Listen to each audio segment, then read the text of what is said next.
ओम नमः शिवाय। देखिए, आज जानते हैं आखिर योग होता क्या है। देखिए, पहले तो योगा जो आप बोलते हो ना, योगा कर रहे हैं, योगा देखिए कोई शब्द नहीं होता है। जो एग्ज़ैक्ट जो वर्ड है वो होता है योग। क्योंकि योग जो है, योग का मीनिंग होता है, मतलब होता है कि आत्मा का परमात्मा से जुड़ना, मिलन जो उनका होता है उसे योग कहा जाता है।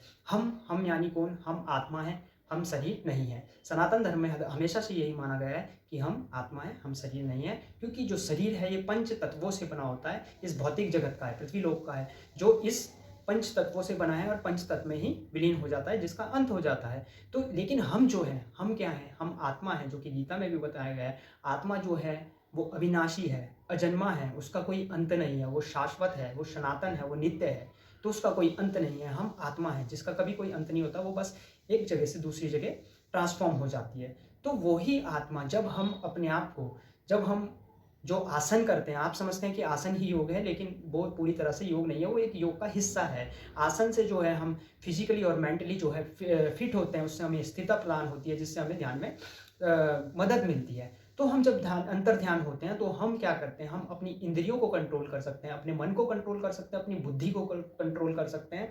और जब हम इन सबको कंट्रोल करते हैं, हम एक आत्मा को अपनी जान सकते हैं। जब हम अपनी आत्मा को जानते हैं, उसमें लीन हो जाते हैं, तो हम परमात्मा को जान लेते हैं। क्योंकि आत्मा जो है वो ही परमात्मा का अंश है, उसको जान लेना ही परमात्मा को जानना है। और यही जो दोनों का जो मिलन होता है, जो दोनों जुड़ जाते हैं, आत्मा परमात्मा से मिल जाती है, उसी को योग कहते हैं।